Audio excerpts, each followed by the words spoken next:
I'm Steve Underhar, Research Director with Interactive Media Strategies, and your host for this edition of the IVT Video Case Study Series. This time, we go to Philadelphia to speak with executives from the Rohm Haas Company, one of the world's leading makers of chemical products. In the past year, Rohm Haas has significantly expanded its use of enterprise video using IVT's media platform technology. In the first half of 2006 alone, the company produced 40 webcast events, more than double the number of webcasts the company produced in all of 2005. Alan Friedlander, who's been involved in multimedia production at Rohm Haas for more than 20 years, explains how the company is putting webcasting to work.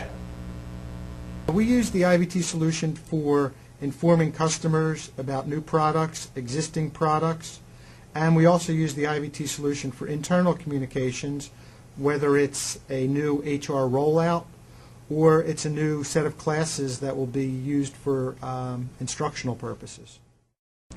Friedlander and his team provide webcast support services for a wide range of executives within Rohm Haas, including George Pachansky, whose job is to manage the way the company communicates with its 17,000 employees worldwide.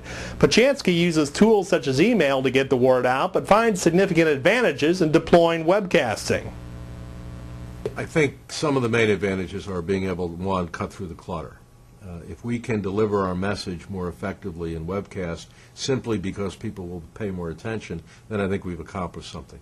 The second is that there is an ability, I think, to create excitement and timeliness for important events. If you take the time to do a webcast, you can cut through a lot of the time it takes to deliver messages in other ways. And third, I think, is the ability to really get in touch with employees, really hear what they're saying, make it clear in your own mind that your message is being delivered simply by the feedback loop that's available. I believe that employees like seeing the face with the voice. They feel connected. Rather than just reading that informal email, you're sort of never sure how to interpret some things, but when you can see someone and hear it and feel the emotion, I believe that employees like this, and I firmly believe that executives like communicating this way.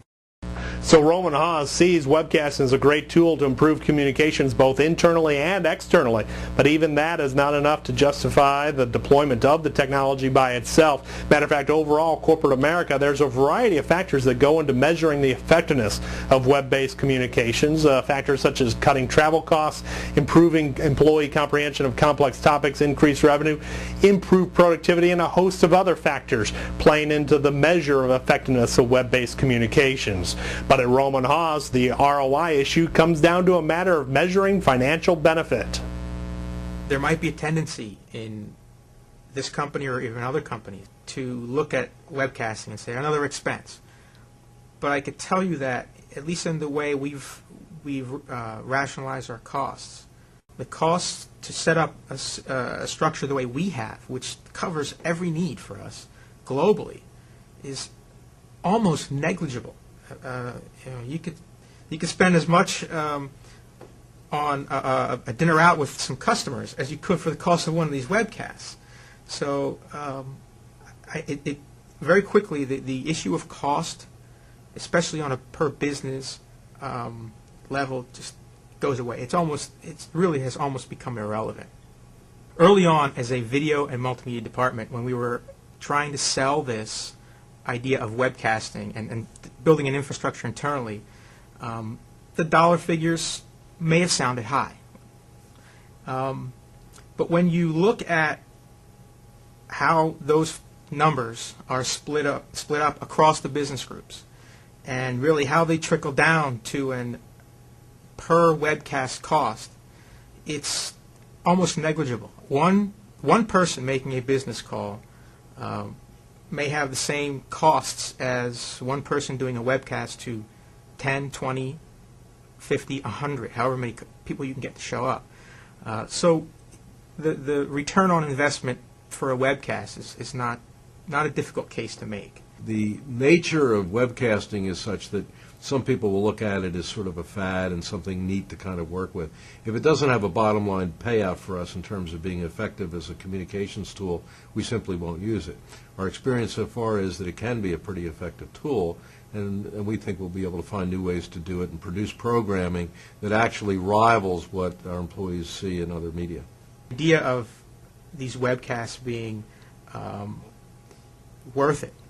The best example for us is that our chief financial officer has now begun using these to talk to his financial group worldwide.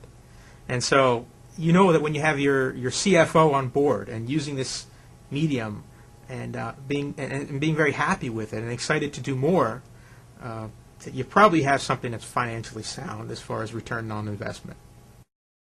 But a company's ability to cash in on the ROI benefits of webcasting hinge in large part on selecting the right technology in the first place. That what is needed is a technology that allows a company to go from incremental experimental deployment of webcasting into broad-based use of the technology across the organization. At Rohm Haas, that meant finding a solution that offered both simplicity and scalability. The biggest benefit that I see using the IVT solution is that once you've created your template or your look, it's extremely easy to replicate this and to create webcasts for any business within the company. We didn't want to have to do too much work between each webcast. We basically were looking for something that was almost template based, and IVT just happened to use that same terminology. We could ask our customers, internal customers who needed to present a webcast, to give us just some very, very basic information. Tell us a little bit about your seminar, tell us a little bit about yourself, and tell us what dates you want to go. And that's really, to start the process, that's all we need. Being able to get a webcast or many webcasts off the ground within a month is extremely important. I'm a firm believer that tomorrow, if something would happen to me and I couldn't come in for the next month, that the process in place is so easy and well documented that my colleagues could step right up to the bat, create the data record, manage the encoders, and put together a very, very successful webcast without me. I think that speaks a lot about the software and the and again, the level of support. If someone runs into a snag, they know there's someone always going to be there at the other end of the phone. And for those on the front lines of developing webcasts on a day-by-day basis, speed is always of essence. The IVT guys are great. If I have a question, I can just give them a call, instant message them, whatever it takes, and usually they have the answer right then and there. I don't have to leave a message and wait to hear back from them. They're always available, and they're always very friendly and very helpful. So, you know, from a guy who's still learning how to use the software, I really appreciate the fact that they're so readily available to me, someone who's just learning or still learning how to use the software. Rohm Haas's overall satisfaction level with IVT has been fantastic. They stood by their word when we first met them through our experimentation. They've grown their software. They're there to support us on a daily basis, and we look for a long-term relationship. And while Freelander does have 23 years of multimedia production experience at Rohm Haas, that level of expertise is not necessarily required in order to succeed with the deployment of webcasting. Rather, what's required, Freelander says, is a simple commitment to using the technology.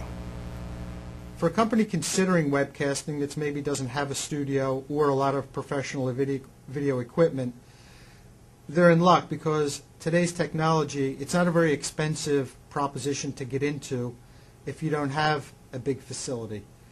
With a little bit of education, your webcast can look as good as if you've had a studio and you've been producing videos for many years.